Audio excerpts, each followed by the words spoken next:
Welcome to the CoSN Podcast, bringing you timely insights and strategies to succeed in the ever-evolving world of school system technology. On each episode, you'll hear from certified education technology leaders, visionary district change makers, and instructional experts who will discuss the technology topics making a difference in schools today. And now, enjoy today's show. Hello, everybody, and thank you for tuning into this episode of the CoSN Podcast. We're excited to launch a new season of the podcast with a lot of important topics upcoming. This episode is the first of a two-part series on EdTech data and how it's informing decisions for education leaders across the country. This mini-series is supported by LearnPlatform, which enables schools and districts to organize, streamline, and analyze their education technology to be effective for all students. And with that, I'm really excited to welcome in today's guests. We have Dr. Kelley, Superintendent of Oak Park Elementary School District 97 in Illinois, and Michael Arensdorff, who is the district's Senior Director of Technology. And with our theme, we're going to be talking about data to address digital equity. So welcome, Dr. Kelley. Welcome, Michael, to the show. Thank you. Thank you for having us. Yeah, thank you. I appreciate the opportunity. Yeah, perfect. And so with that, I think let's get right into it. And we have some topics here that are certainly going to be relevant to leaders and tech leaders nationwide. And the first one, Michael, to you, what is the data in your district? And this can be quantitative or qualitative data, just really whatever you're using as inputs. But what are you looking at regularly to inform your equity initiatives, and specifically, as they relate to EdTech? Yeah, that's a good question. So first, I'll look at the kind of quantitative data. So on a typical year, we're looking at NWA MAP, so that ongoing assessment that we take. So we'll do that 3 times a year, 2nd grade through 8th grade, and then in the K2 classes as well. So 2nd grade will overlap with some other types of assessments like that we'll use.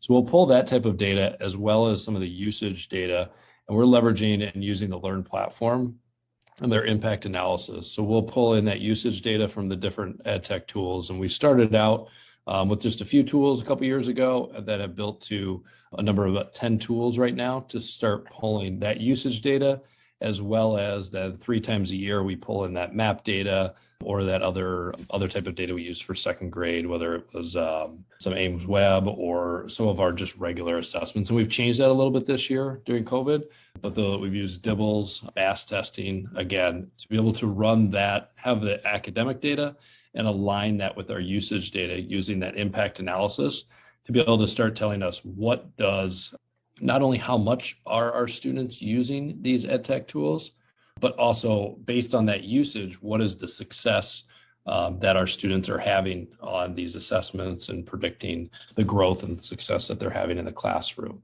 Found some pretty interesting things throughout that information as well, being able to see exactly like how often are they using a tool and what is that predictor, how much success are they having based on that usage that they're having, whether it's weekly, monthly, however that might be. So that's some of the quantitative stuff. And again, we're looking at the tools, those EdTech tools that are used and in really supporting our instructional practices within, whether it's ELA or math or any other curriculum areas that we may have. And then for qualitative, a number of times that we're reaching out to our stakeholders, gathering feedback on what they're doing and their experiences that they're having. Because again, most of those tools are not agnostic of like, here's this math tool for just this, or here's this one for just ELA. They are tools that they're, whether it's an LMS or just organizational executive functioning, but how are these tools supporting their learning and where they want to go and collaborate and communicate with one another. So it is a variety of Google tools as well, but just giving the overall experiences from our students, staff, and families. One tool we've used this last year is Thought Exchange.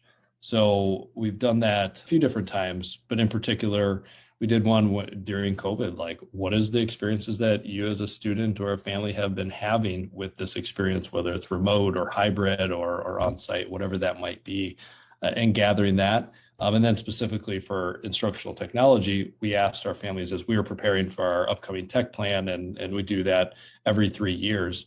So we did an exchange around what is your experience with instructional technology currently, what's working, what could be improved, and then where do we look at for the future that we may want to explore other opportunities. And then as we've used that type of data, we've brought that data back to we have a iLearn advisory team. So that iLearn advisory is really focused on the instruction, but obviously how does technology support that type of work? And that team is comprised of staff, some of our parents and community members, but most importantly, we have students at the table, and they are in every one of those conversations and every one of those meetings. And our focus is around them and how can we enhance the learning environment around the technology use to support their learning and what's best for their success and growth, and continue to get that feedback to kind of move forward. So those are a couple different things that we've done qualitatively and quantitatively in our district.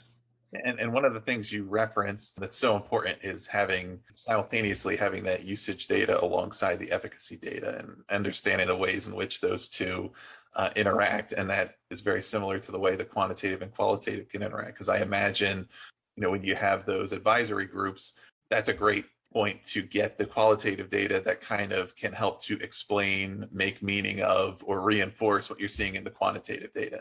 Okay, this tool that we thought was going to be super effective either isn't getting a lot of use or it's not working the way we wanted. Why is that? Those understanding of when you have that really deep well of that quantitative data that lets you get down to that level, then you can say, okay, who is this affecting and what can I learn from them?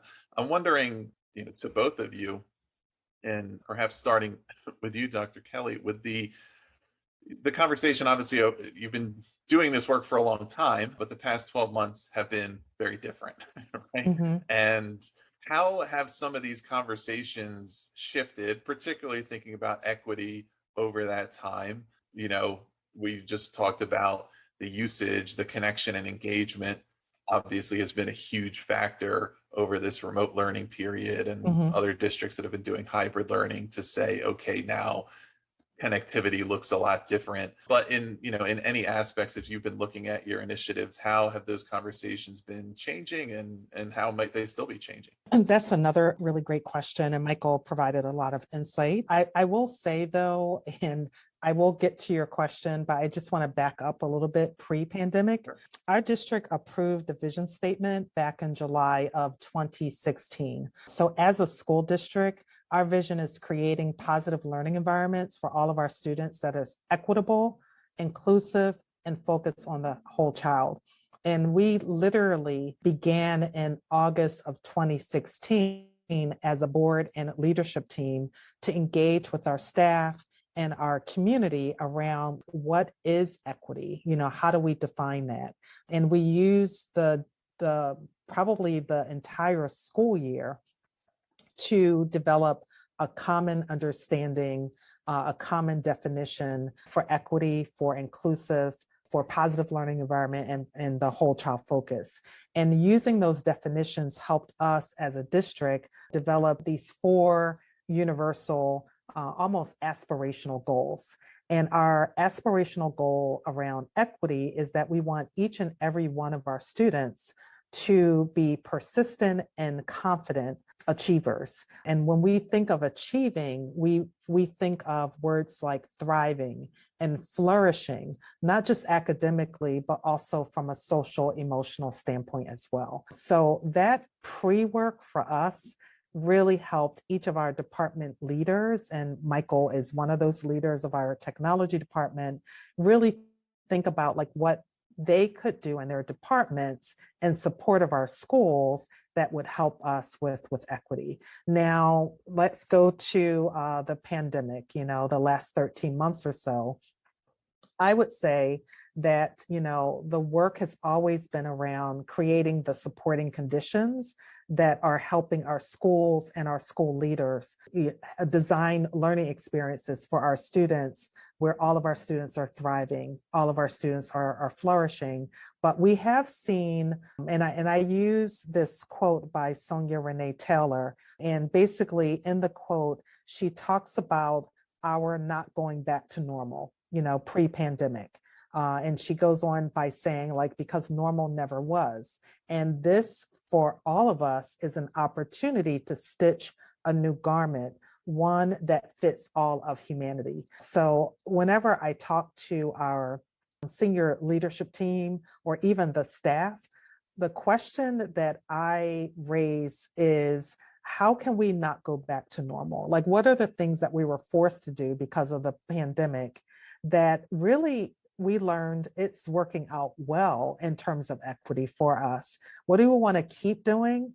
And then what are those practices that we had pre-pandemic that we learned like we couldn't do it and it's okay, we could let those things go? And then what are things that we want to start doing? So from the teaching and learning perspective, some of the things that I've seen that looks differently, as Michael was saying, in terms of the data pieces that we're looking at, we are using different forms of assessment because we have some students even today that are receiving their instruction totally remotely.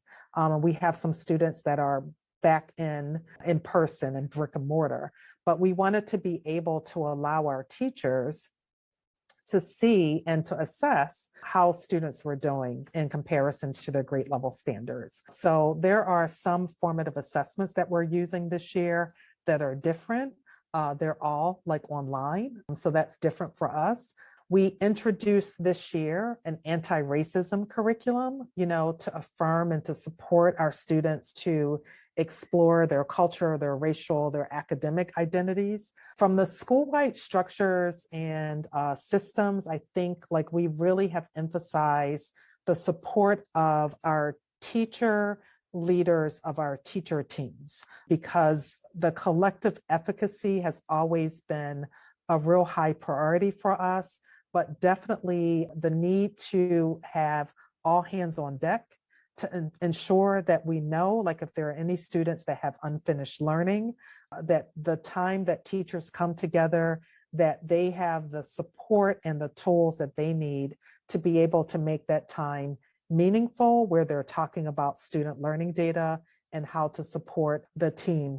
And the last thing that I would say that looks different for us is probably the intentional support that our culture and climate coaches are providing to our students around social emotional needs, and also creating that space for our staff as well. Do you know which EdTech resources are working best for your students and teachers? Are your digital learning tools safe and equitable? What is the ROI on your district EdTech investments? LearnPlatform is the EdTech effectiveness system districts, states, and their partners use to answer these questions.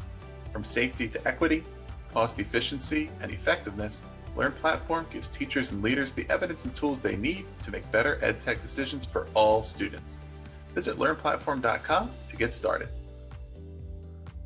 A couple of things that you mentioned that are so powerful and we've seen play out in a lot of different ways is many of these plans that you put in place before the pandemic, before we knew there was going to be a pandemic. And I've spoken to districts who have done similar things, whether it's through their EdTech management and their data analysis, or they had tools for curriculum mapping or other, versatile instructional technology tools that are device agnostic so students can access them, or things that they didn't know at the time that they were planning for this, right?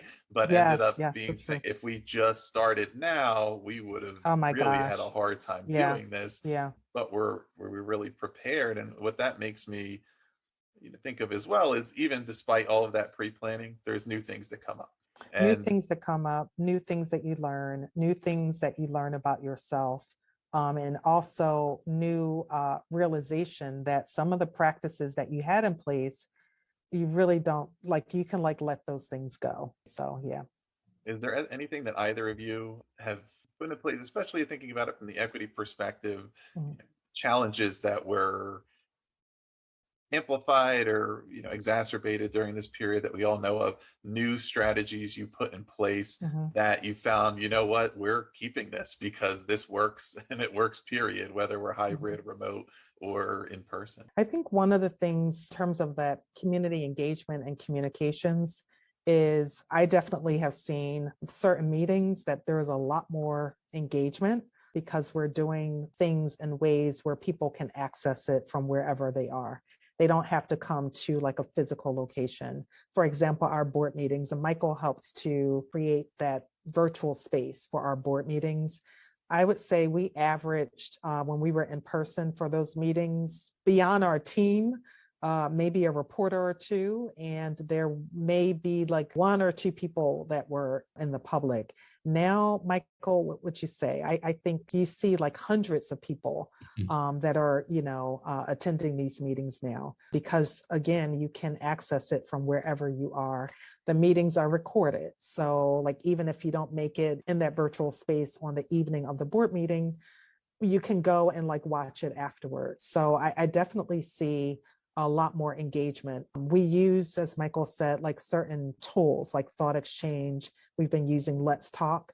I think our communications director was saying that we have seen almost a 400% increase in people who are engaging with that tool.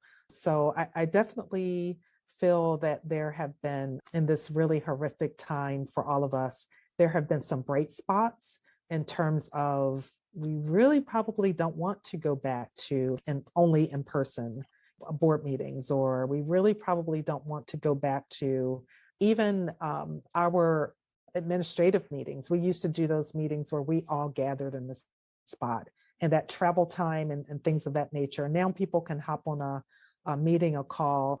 So there are certain practices and procedures that we had in place that we have just wondered, like, why were we not doing this all along? Yeah, great. And Michael, going deeper on the tech side and perhaps even, I'm sure related to maybe some needs around professional learning related to the technology, is there anything new that you've been exploring on that end that you kind of see as a nice long-term practice as well?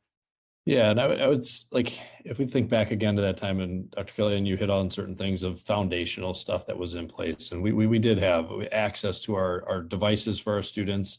One thing we added once COVID hit and we kind of closed down on March 13th last year, we did have some devices for our K2 students that we didn't have in place. So we were able to provide those because we did have some devices available for them. So anybody that didn't have those, we were able to provide those to families.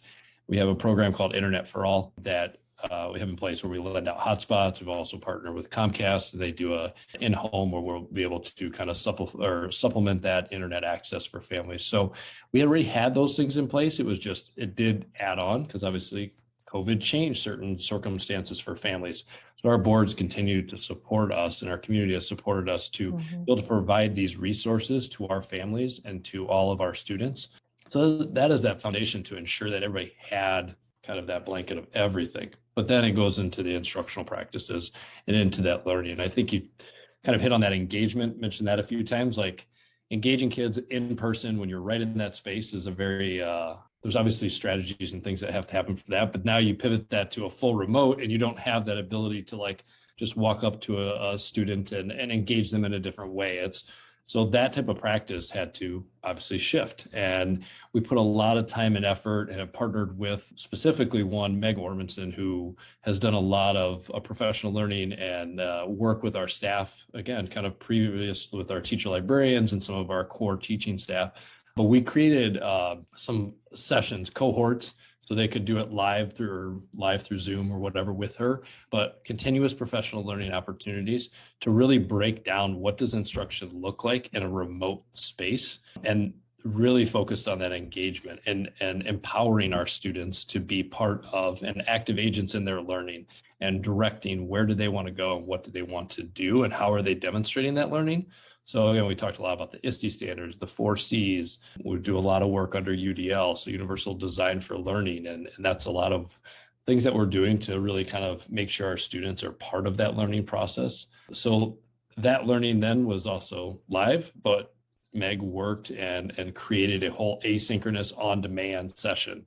So hours of learning for our staff that we dedicated, and we knew we wanted to provide that for our teachers throughout last summer to help prepare them for this upcoming year, the year that we're now in and have kind of gone through. But they can access those materials still, so they can continue to kind of reflect back and where do they change their practice and do that. So I think that engagement and that relationship of with their kids, that those are some things of that practice. And it's not just standing up on the front talking for, not that we were always doing that, but like you talk for 20 minutes or 10 minutes, whatever that would be. They built in more breaks and more checkpoints and more ways to engage the kids actively in their own learning and that piece. So I think that was a big thing with the professional learning that we provided to our staff for this year. Yeah, and the interesting thing for our school district, because we started fully remote and we migrated into being hybrid, and we're about to migrate again to fully in person.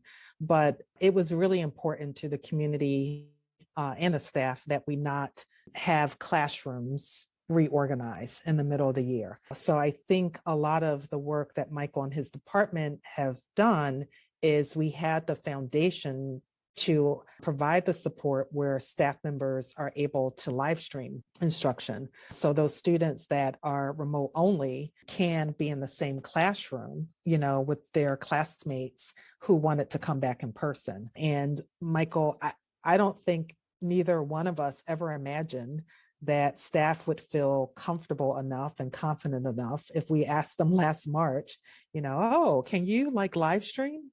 But again, I think over time, what has happened is that we have really stretched our boundaries of what we think that we can do. And we are one of the really, really fortunate districts that there were a lot of foundational pieces that were in place that are allowing us to do that. So it's one of the reasons why I personally am a huge advocate and supporter platforms like iLearn, as well as advocating for districts and communities who don't have access to broadband and internet, or even all of their students having the computing devices. I definitely think that when we look beyond our district in terms of equity, there are some just core basics that all students really deserve to have access to. Right, and yeah, those are all really important aspects to be considering on an ongoing basis. And as we're kind of coming toward the end of the conversation here, I think there's one other really important part that is part of that ongoing evaluation and reflection and continuation of these efforts is, how do you use data? And again, when we talk data, certainly there's quantitative, but there's also other factors to measure the success of these digital equity initiatives that you have, and kind of monitor those continued efforts, and of course improve them as you go, as you see new needs come up or the areas where you're not yet at your goal. So for that, I would kind of go back a little bit to the LearnPlatform that we talked about and how we measure that usage. And one thing I didn't really hit on is, as we're looking at that usage, we're breaking it down by our subgroups. So racially, socioeconomic, grade level, building wise, to really hone in on, okay, here's how our students are using it based on all of those different subgroups that we may be able to cut the data in that way. And here's what their academic data says. And when we merge those two together, we can really start to pick, okay, where are we using it? Is there more professional learning that we need to provide with certain grades, certain buildings? Is there, if we don't have certain usage, are we finding where we can cut back on our licensing and actually start saving certain district dollars and be more informed on what that is? And you don't get that when you just get usage data directly from a vendor. I mean, and it's great that we get a lot of support from them, but once you put it into that third party and start comparing it with some of that academic data, it does start to make us ask more questions, but that's good that we're more informed and we can ask those questions of where do we need to go. And part of that is to measure that success. We have to make sure that we're in those conversations, not just me, not just Dr. Kelley, but where are we at with our special ed department, our teaching and learning, our building principals, informing and empowering them with this type of information. And that's a long process. We continue to work and get better with that. But that's a big piece of just making sure that we're empowering and giving people with that data to make those decisions. But we've got to have the tools to cut it and slice it, because we're collecting data all the time. But if we can't give it to them in a way that's a dashboard or a way that they can easily digest and see what that says, for us to then make decisions based off of that. Yeah. And I think to add on to what Michael was saying, one of the things for us in terms of our framework or mindset as equity leaders is you really shift from the mindset of that traditional approach that you're trying to get to like a certain number, and the approach, as Michael was just describing, the equity leadership framework is more of a circle leadership, like you're constantly doing inquiry. So you go from like the satellite data, the usage information with the academic is giving you like more information, and then you continue to be curious and like use an inquiry approach to learn more. So the more like you see, you can ask questions, and it's like you're constantly in this cycle of almost doing like a gigantic science experiment, so that you are, as you get the information, it's helping to inform like what your next steps are. And then you use that information to further refine like your actions. And if you see that something is working really well, you then like ask, like, how can you scale that up? So it really, the having access to data and really not just drilling down on the satellite data, but being able to triangulate that information really helps you to shift from a traditional approach to more of an equity increase stance or a circle leadership approach by using that data. Right. Yeah. And one thing that's so clear in everything you're both sharing is really how important it is to have that district approach to these initiatives, to have that centralized data access where equity means all. So it means everybody has to have access to the same data, the same information, the same decision-making tools, because we know that the reality is in so many schools, districts, classrooms, with this rapid, unexpected shift to remote learning in particular, teachers had to go out and find resources and tools on their own. And some of them ended up working, some didn't, but there was no way to know until it happened. and having that access to the data and efficacy on different tools, the ones you're already using, and industry data on ones you're not using yet, but to really know what seems to work and what doesn't for students like yours, gives you the ability to make those decisions at scale and really ensure the equity piece. And so it's clear that the plan you've put in place is supporting that, and it really is key, I think, to this whole conversation. So thank you so much, Michael and Dr. Kelley, for sharing your invaluable insights with us today. Listeners, make sure to subscribe in your preferred podcast app to hear all of the upcoming episodes in this season of the CoSN Podcast, including part 2 of this mini-series, which will address data trends from the current year and what they tell us moving forward. Thank you for listening to this episode of the CoSN Podcast, produced in partnership with MindRocket Media Group. Visit mindrocketmediagroup.com to connect with our expert team and learn how you can support your education industry, communications, and marketing goals.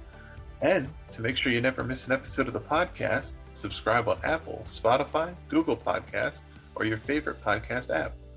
You can also listen to each new episode on edCircuit.com or CoSN.org.